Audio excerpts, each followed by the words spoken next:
Assalamualaikum warahmatullahi wabarakatuh.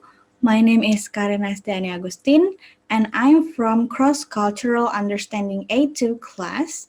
So, in this video, I'll be explaining to you about everyday English manners. So, there are 13 manners that I will be explaining, and let's check it out. Okay, so the first everyday English manner is walking in the public. So, walking in the public is a common thing to do if the facilities and infrastructure is conducted properly. What is the facilities and infrastructure that I mean here? For example, like the pavement or the sidewalk itself is built properly by the government so that these people will walk, most likely to walk in the public using that good infrastructure. Take an example, for example, like in United States, South Korea, or Japan, it's a common thing to see people walking in the public. But while if we're taking an example Indonesia, people most likely to choose using motorcycle, even when it's just about to go to a near place due to the insufficient public infrastructure. So and Indonesian people usually cannot bear with the hot weather. So because the hot weather is Indonesia is really hot, so that's why people most likely to choose using motorcycle rather than walking in the public. The second is queuing. So it is a culture that we have been grown up with, right? Like when we were young, our parent always taught us to obey the rules in queuing. For example, like yeah, we live in a society with a lot numbers of people, so that we raised by the, for example, Indonesia, there are lots of notice saying that budayakan antri, or maybe just our parents saying to us, jangan dorong-dorongan, or don't push the people in front of you, for example. This culture is built to maintain the social welfare and also to respect the other people, because like we live in a society where that we have a lot numbers of society, and that's why we have to respect them, and that this culture is actually exist when we are queuing. The third is handshakes. It is a culture that when we met older people, or maybe it also used after we make an agreement with other people. So this handshake or this culture is actually shows when we are showing the expression of cooperation with certain people. However, this culture cannot be done during the pandemic era. Yeah, we live in a COVID-19 where the virus transmission is happen, could be transmitted by one person to another. So due to the health protocol that's supposed to be obeyed given by the government, and since the WHO said that the handshaking is one of the transmission media for the virus to move from one person to another, so that handshake is not really common to do during this pandemic era. And then so instead of handshaking, people do the elbow bump, for example, like they are connecting the elbow and touch the other person elbow to maintain the physical distancing during this pandemic era. Next is being demonstrative. One of the example of being demonstrative is like social kissing, like this picture show you.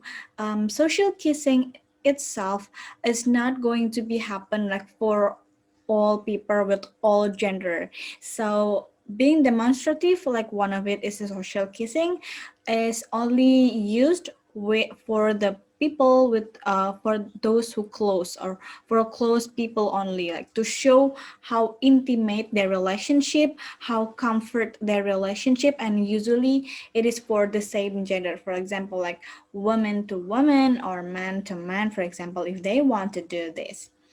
And then minding your PS, where PS here stand for please.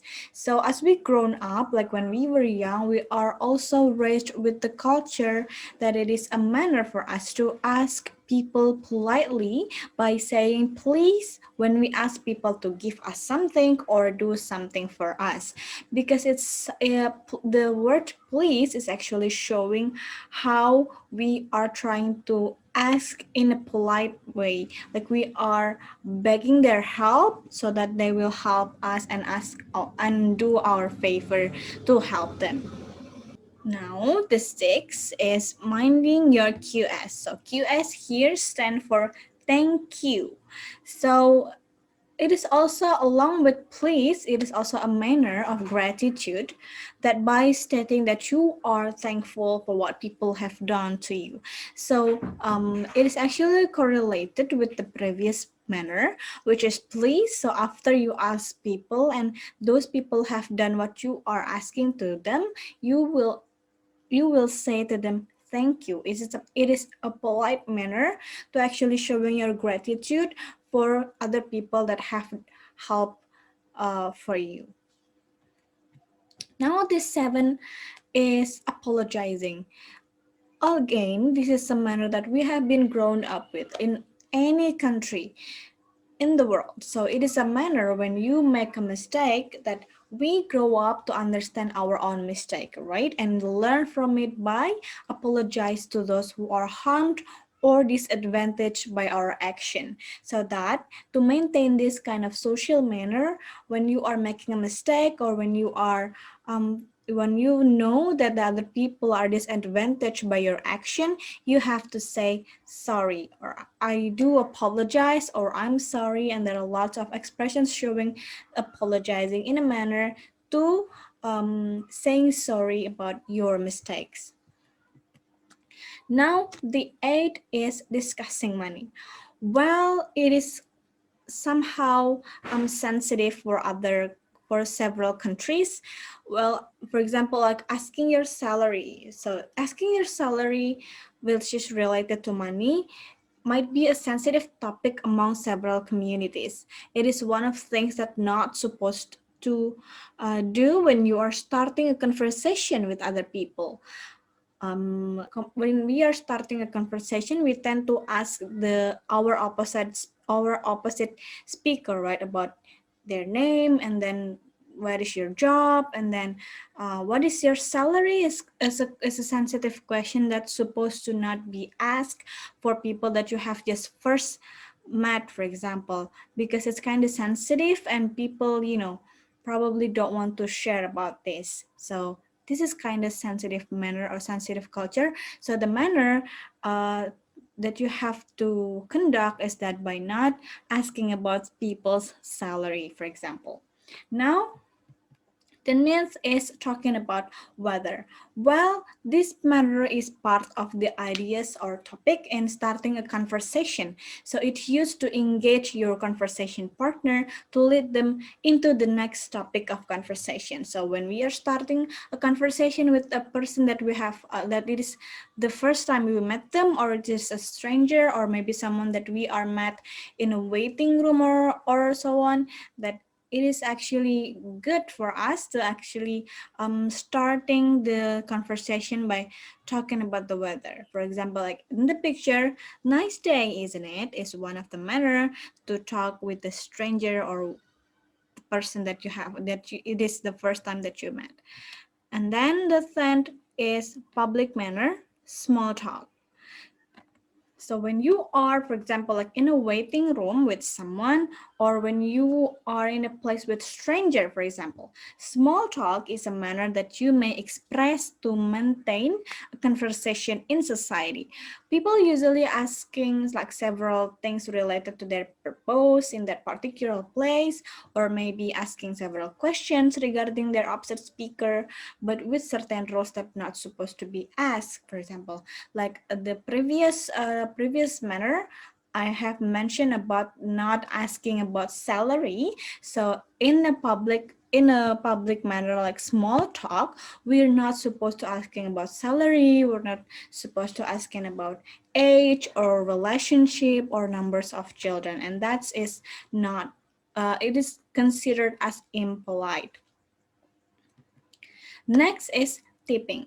Well, giving tips might not be a really big deal in several cultures, but giving tips might indicate that you are appreciating someone's work after fulfilling your favor. So it might be given in several places like hotel, restaurant, or nowadays it's used. It's The development of technology have been grown up really fast, right? We have now like an online driver, and this application is actually provide you to giving tips for your online driver. Probably if you have any other additional favor that you can put your tips into that application's form, for example. Now the next is bathroom manner. Well, make sure that in bathroom manner they have all certain um, bathroom manner.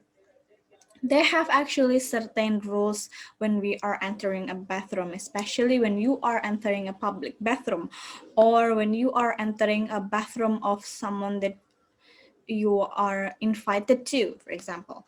Now, one of the bathroom manner is that first make sure that you close the door properly until it click. For example, when you are in a public and when you are in a public toilet, you have to make sure that you lock the door itself to like prevent any privacy harm, or maybe to prevent like smells goes outside of the toilet that you were entered.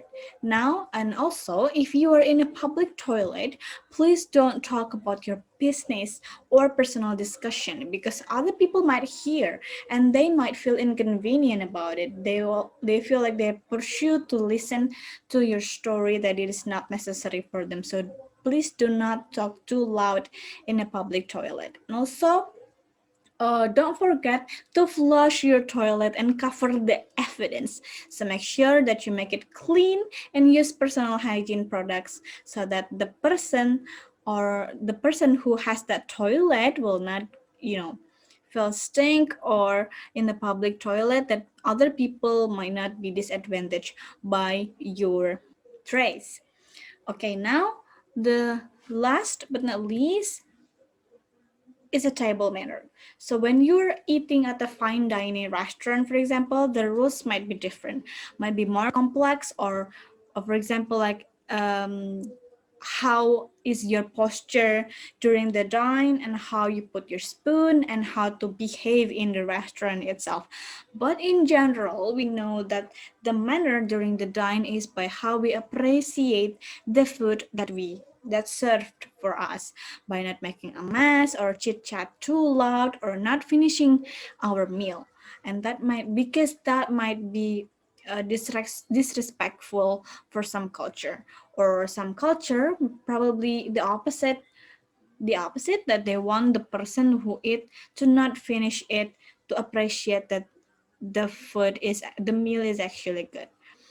Okay, maybe that is all from me. There are 13 manners in everyday English. I hope the video is helpful. Thank you. Wassalamualaikum warahmatullahi wabarakatuh.